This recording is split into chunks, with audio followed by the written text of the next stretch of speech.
Welcome to another edition of No Stoplights. I want to thank our good sponsors, Mickey Finn's, MPD Electric, Schofield's, Carolina Bank, and Pepsi of Florence. You know, there are a lot of sentiments in America that we agree with. There are a lot of things we don't agree with. The Wall Street Journal had a very interesting poll, the decline of certain core values in America. What is a core value? What is natural law? What is God's way? America seems to be pulling back from some of its core values. Historically, core values, patriotism, religion, having children, community investment, money, hard work. The empiricals of our nation appear to be waning. It's really broken down by age group, generational. You could imagine Democrats have certain views, Republicans have certain views. But one of the most interesting parts of this poll kind of plays into one of the most recent tragedies we've had in America, and that is the school shooting in Nashville, Tennessee. It's a tragedy. It's horrific. It's horrible in the most humanistic way imaginable. Your heart breaks for anybody that has to deal with the death of a kid or a parent for that matter. But 3 9-year-olds, a couple of 61-year-olds, a 60-year-old were tragically slaughtered in cold blood by a mass shooter who identified as non-binary. The hell does that mean? Let's delve into that the best we know how. Once again, I want to make clear, this is not an indictment of a way of life. It's simply to provoke some sort of necessary conversation on where the guardrails are. Where are the bounds of our society? Full disclosure, I believe in the gospel of Jesus Christ. I believe that God is in control of the natural order of man, of woman, of animals, the sun comes up in the east, sun goes down in the west. I'm not a spiritual superhero. I don't profess to be a spiritual superhero, but I do have a biblical or world view. And when you look at the Wall Street Journal's poll, that there's kind of an interesting, once again, patriotism, religion, having children, community involvement, money, hard work. There's fair debate to be had about that. It would be easy to argue that my dad placed too much of an emphasis on hard work. It would be easy to say that some people place too much emphasis on money or maybe even patriotism.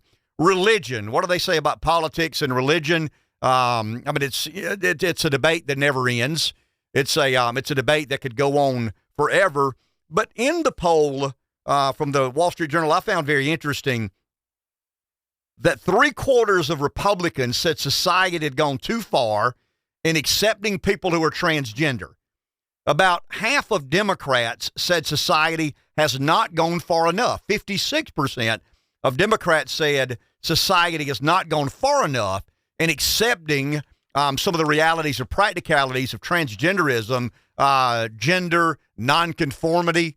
There's a big debate in America about gender dysphoria, the unhappiness one has with the gender of which they were born, and the cleanup the legacy media tried to do in regards to the day last week that we found out how horrific the shooting in Nashville was. The New York Times, the Gray Lady, one of the most storied legacy media outlets in all the world, tweeted at March 27, 2023, that female assailants in mass shooting in the U.S., like the one that occurred on Monday in Nashville, are extremely rare, according to the Violence Project, which maintains a national database of mass shootings dating to 1966.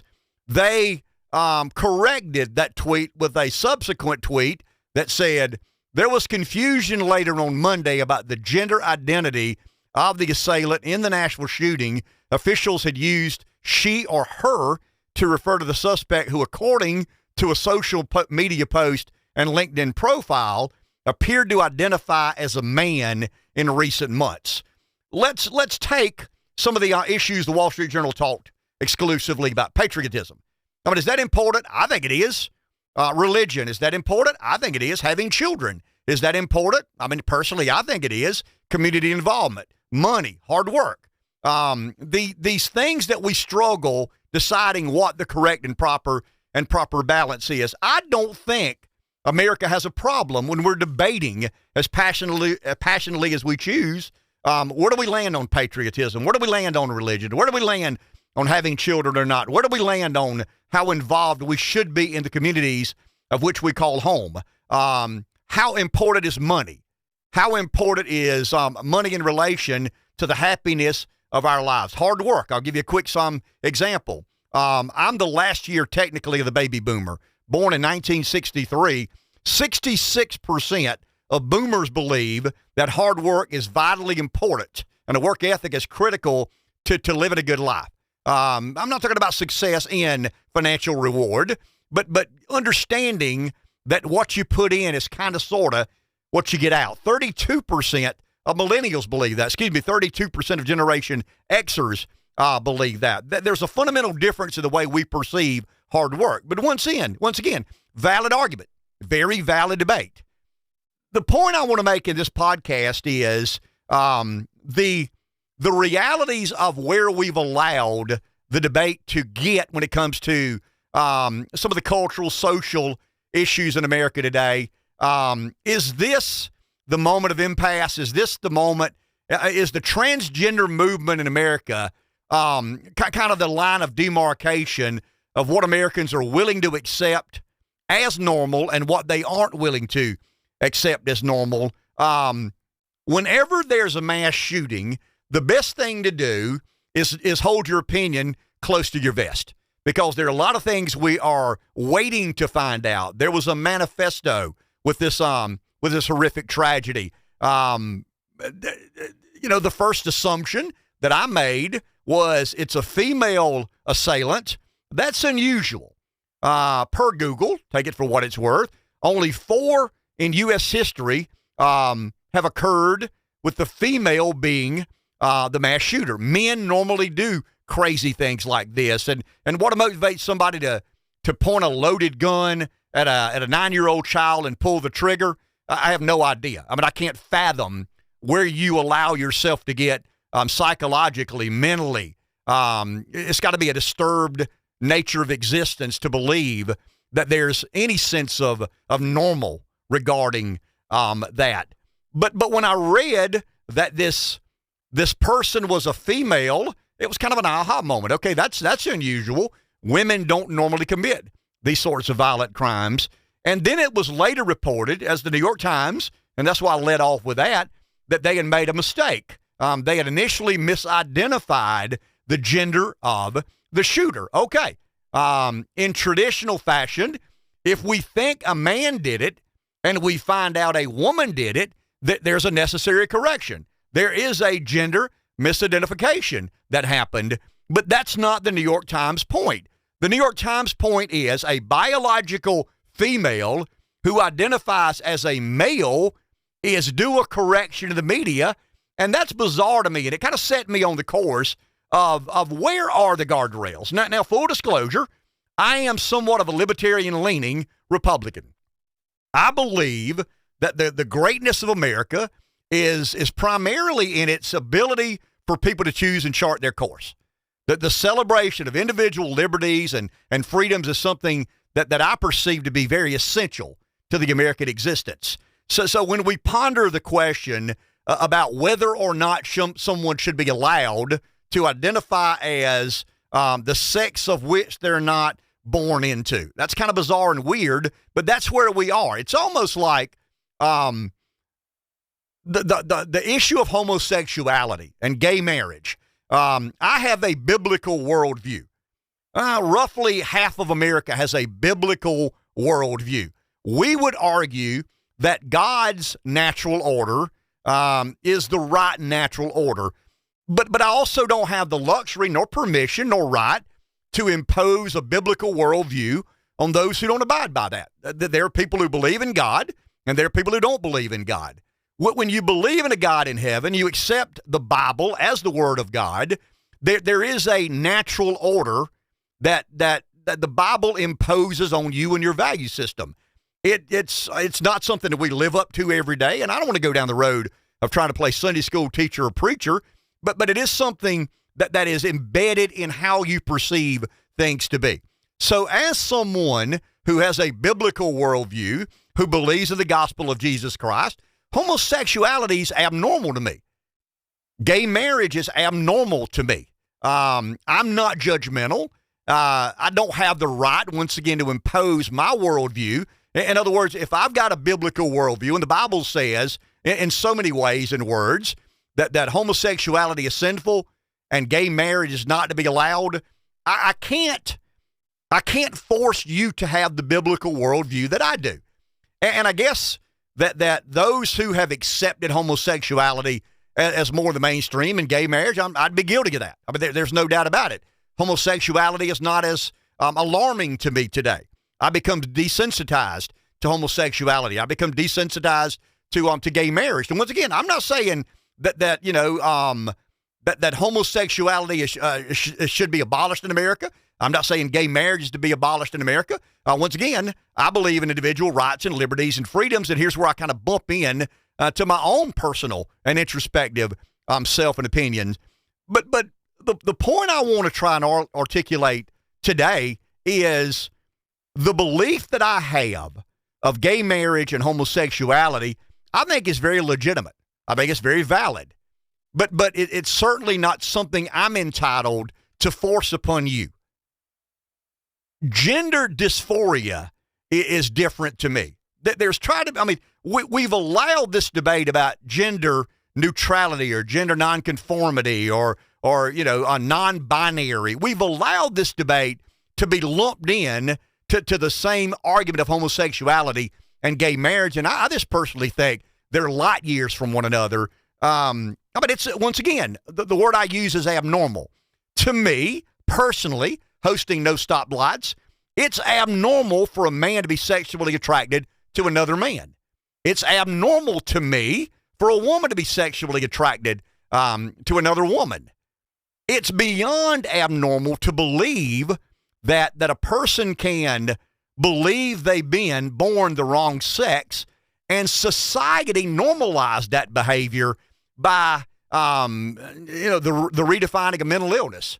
The American psychiatrists have basically said that gender dysphoria and gender or binary gender nonconformity is no longer a mental illness. It is something that people have a right to choose.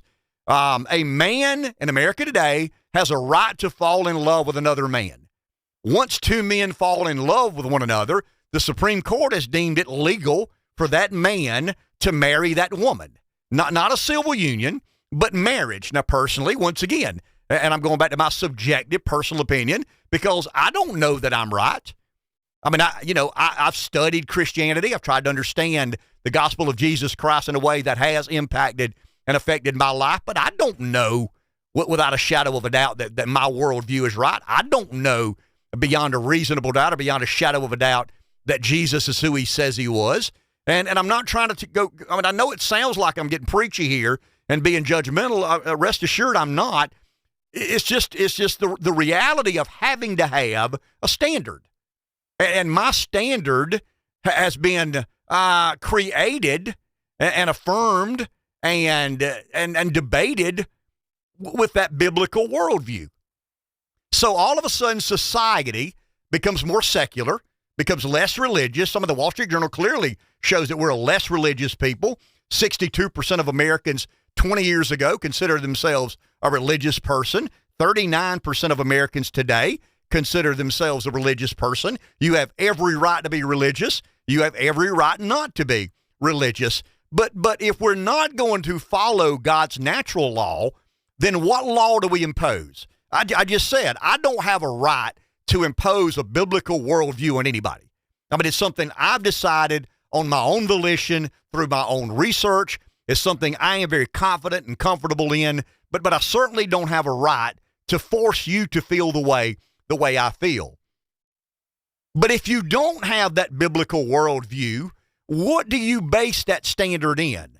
What is out of bounds and what is in bounds? Let's use this horrific tragedy in Nashville as an example.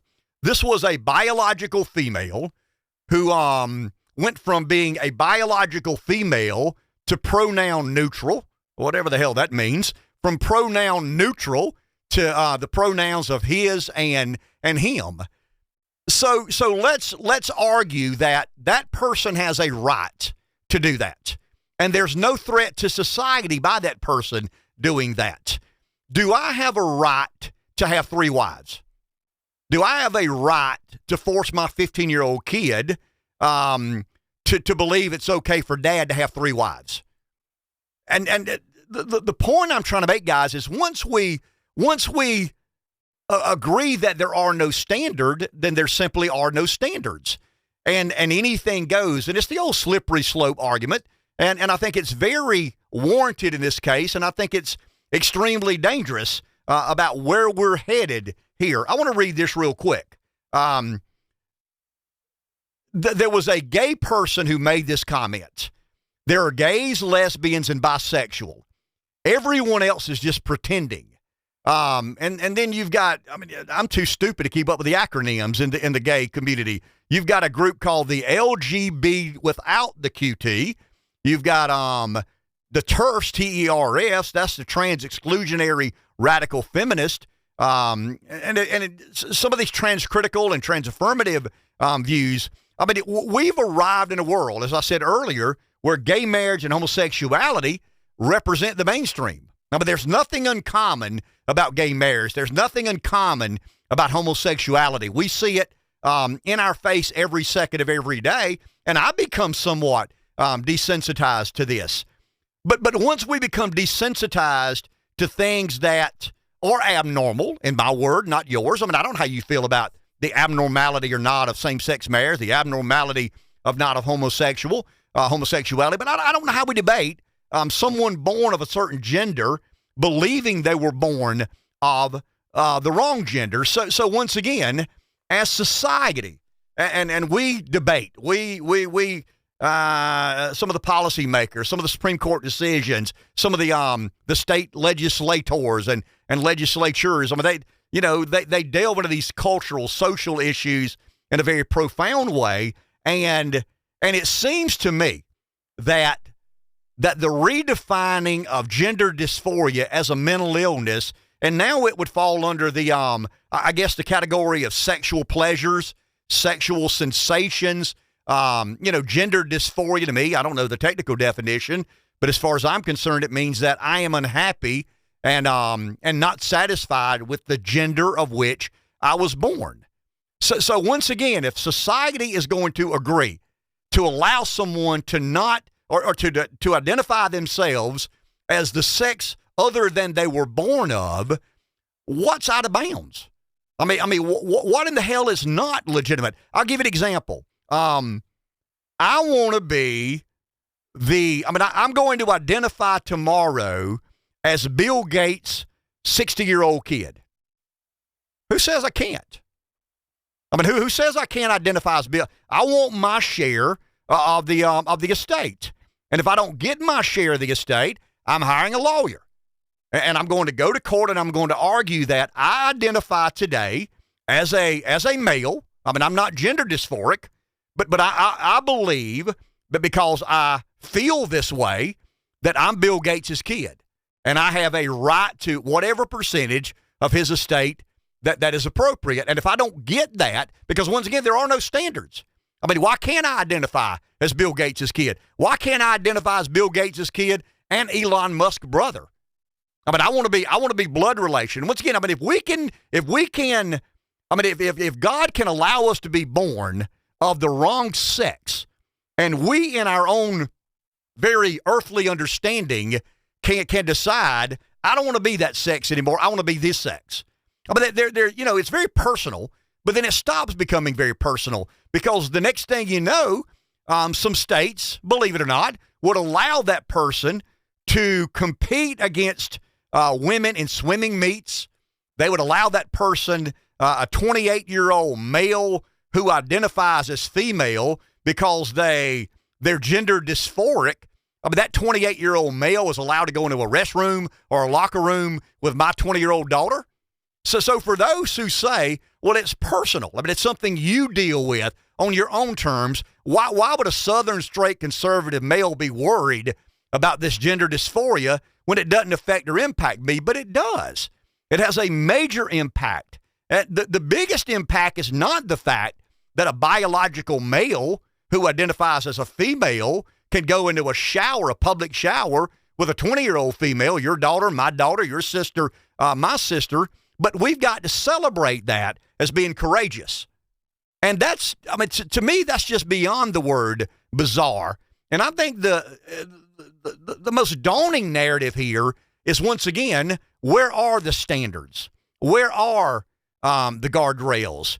We're treating people who have this old-fashioned biblical worldview as if they were out of the mainstream. We're beginning to place in the mainstream. Once again, we're done with homosexuality.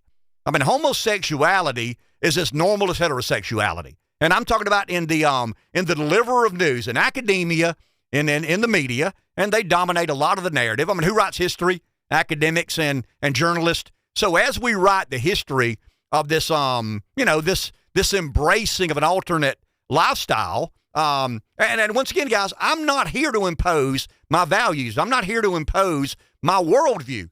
I do believe that my worldview is consistent with natural law and the natural order, and I do believe that the further we drift away from natural law and natural order, the more in danger we become.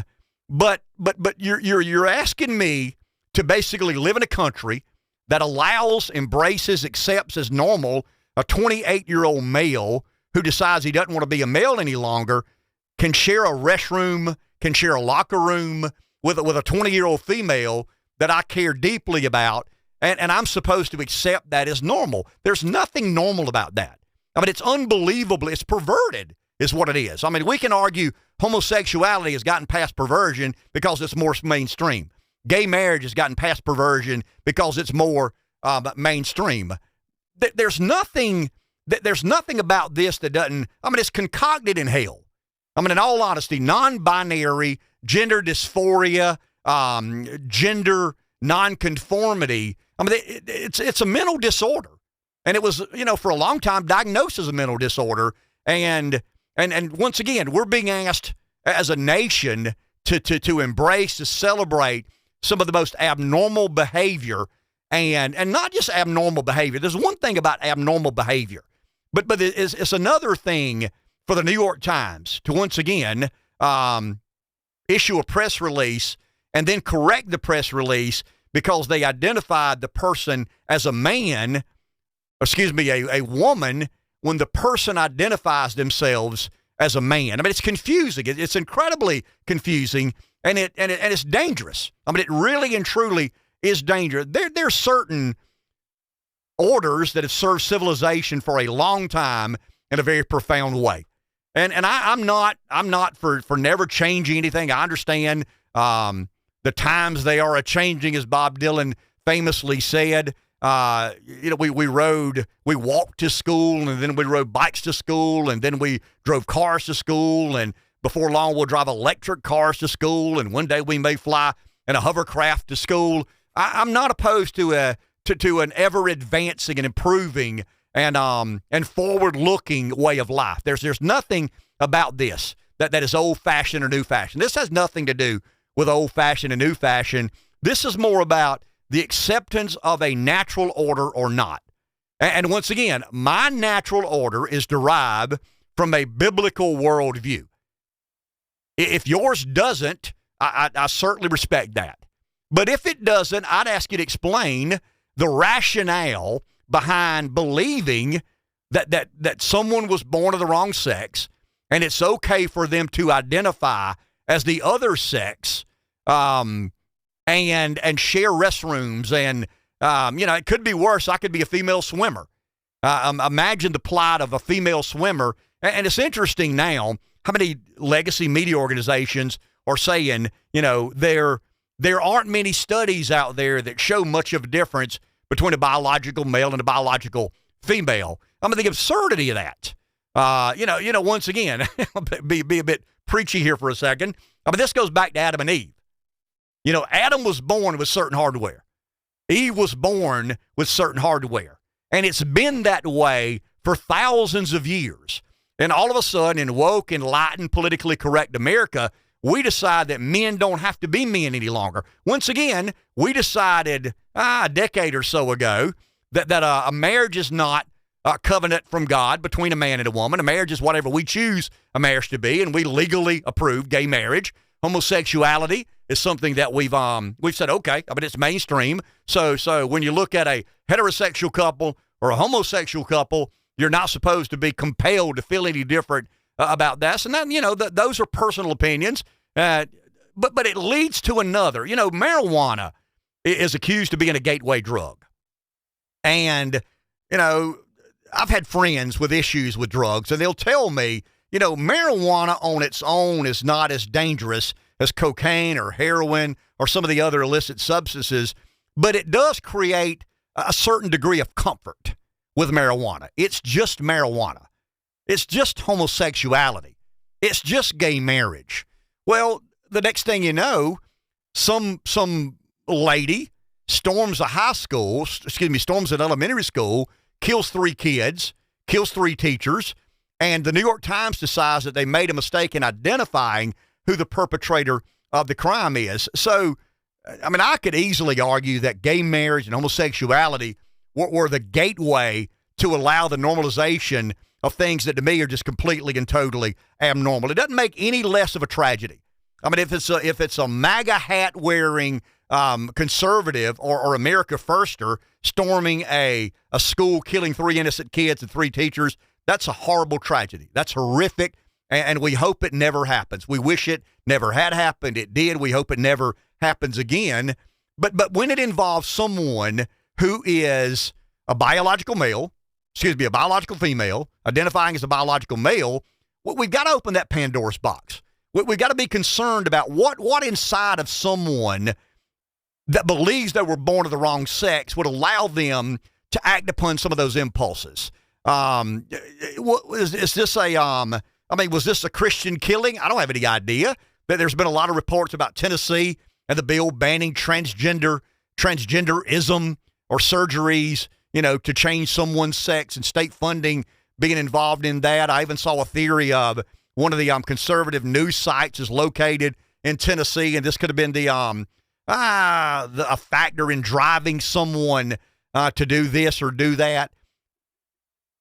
The macro point I'm trying to get across, bear with me for a second, is the normalization of very abnormal behavior. And I want to go back to the Wall Street Journal poll.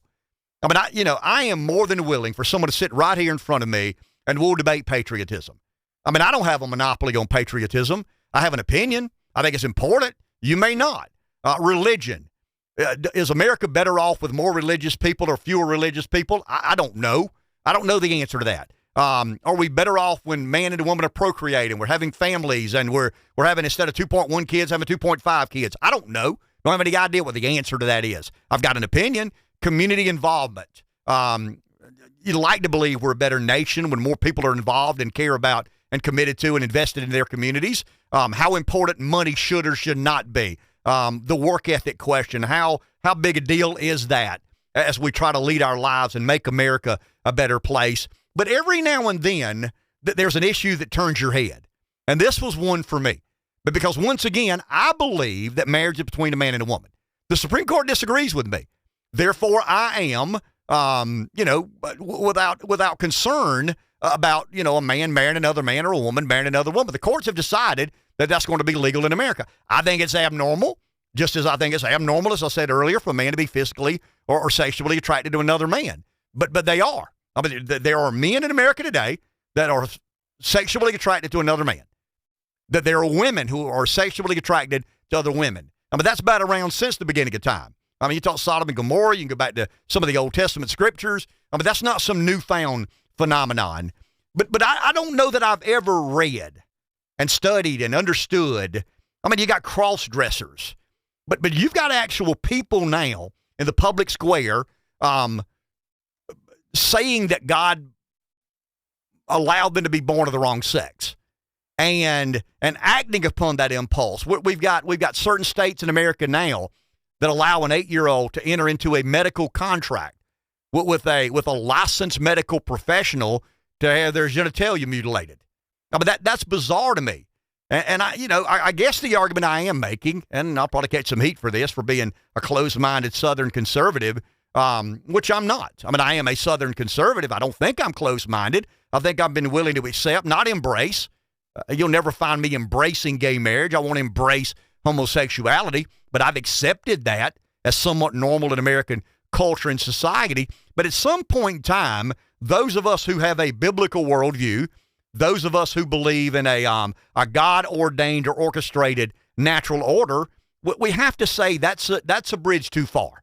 I mean, to suggest that gender dysphoria is a sexual state of mind rather than a mental disorder or mental illness is, I think, a disservice to the debate.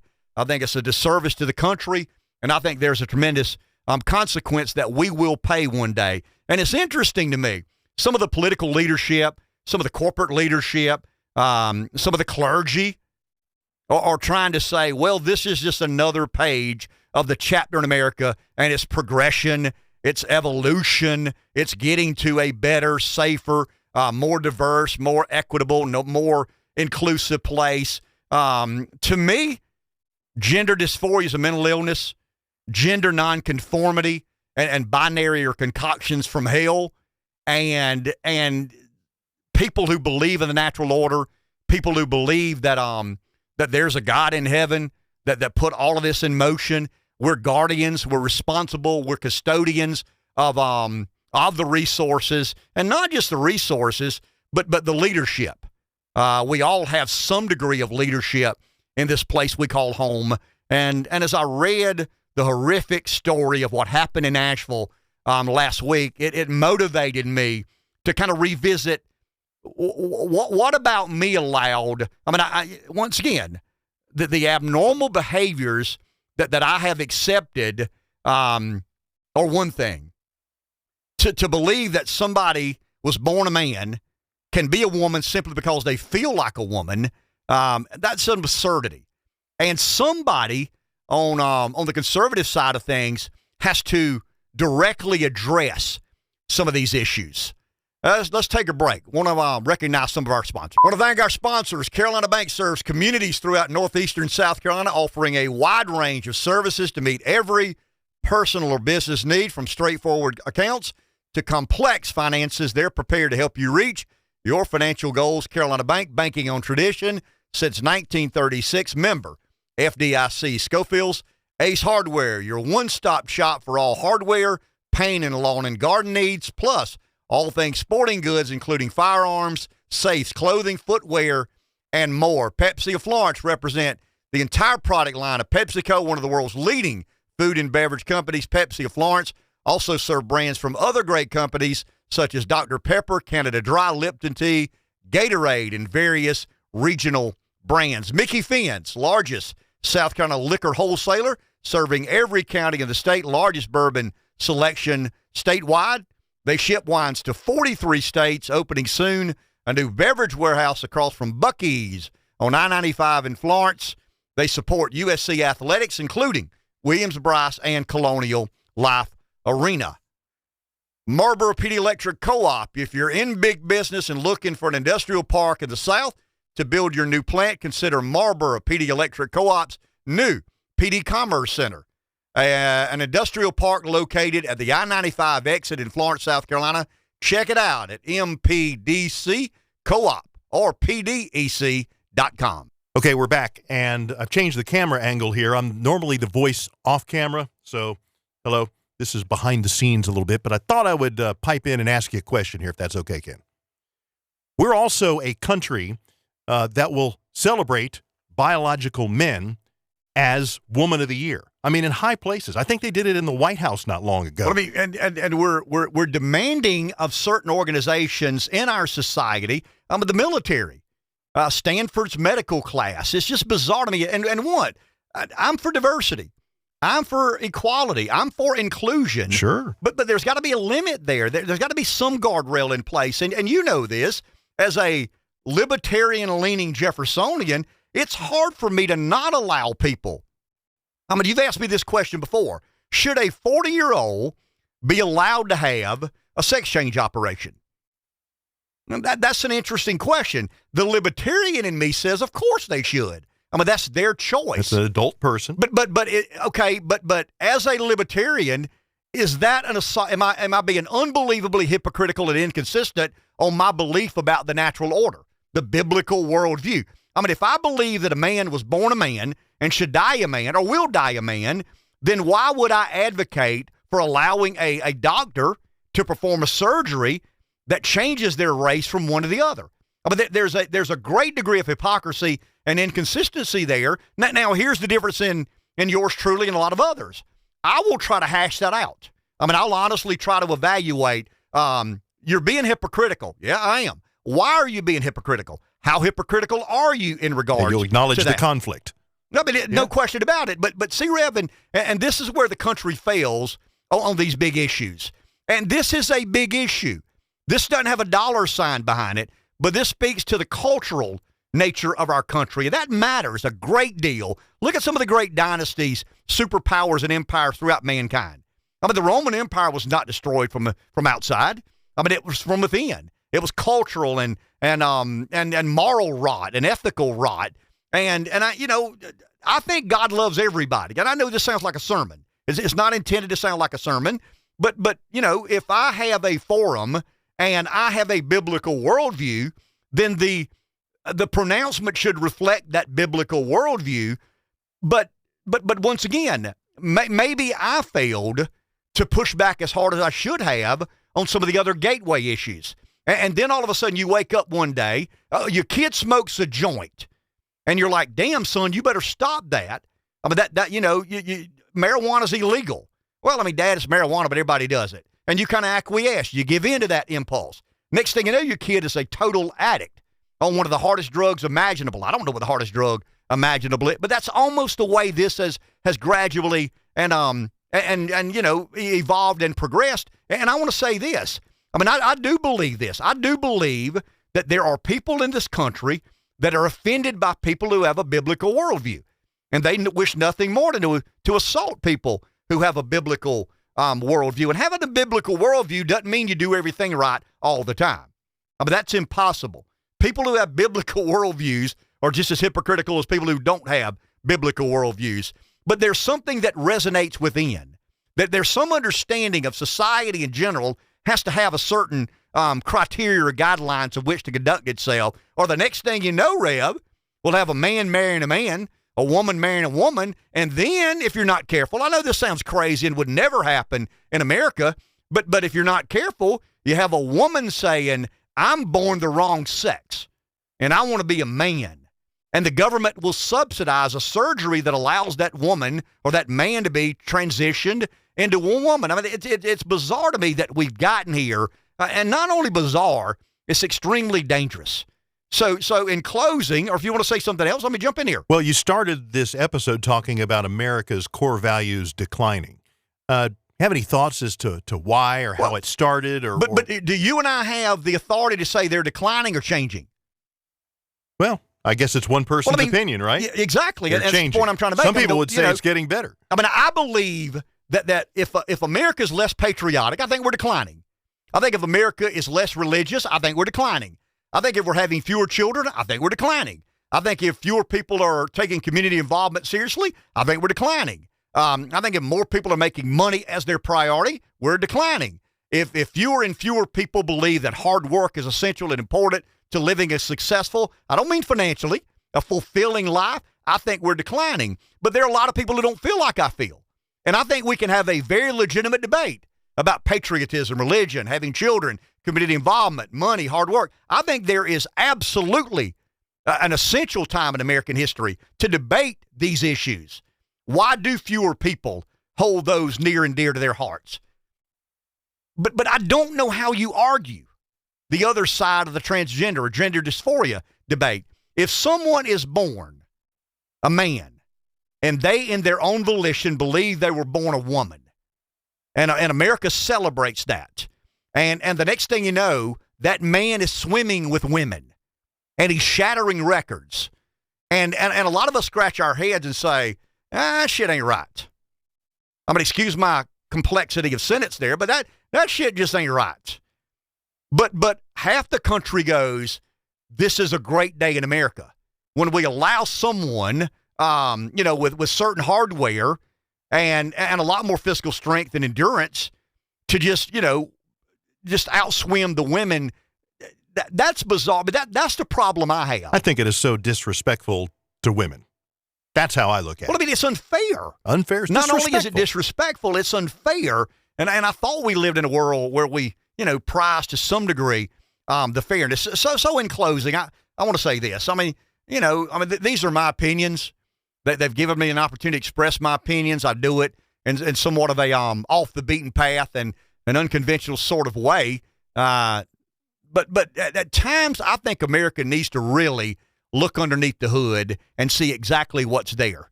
And if we believe that America can stand because we're chosen by God, that these founders were exceptional political theorists, and out of that came the greatest nation in the history of mankind, and there's nothing could jeopardize, our being the preeminent superpower, the dominant, economic and cultural power around the world. Nothing's forever. Nothing's forever. And I think we're foolish to believe that certain issues like this don't speak to the moral rot that eventually ruined the Roman Empire or led to its fall and demise. And we're not exempt from any of that. As great as we think we are, and I do believe that America, on a linear graph, relatively good, relatively bad, we've been far better for the world than not. We have been a relatively good force in the world. There's no doubt about that. But when we start celebrating the fact that someone consider themselves gender neutral, gender nonconformist, they're experiencing gender dysphoria, and not only do we rationalize that and make it more reasonable than I think we should, we celebrate it.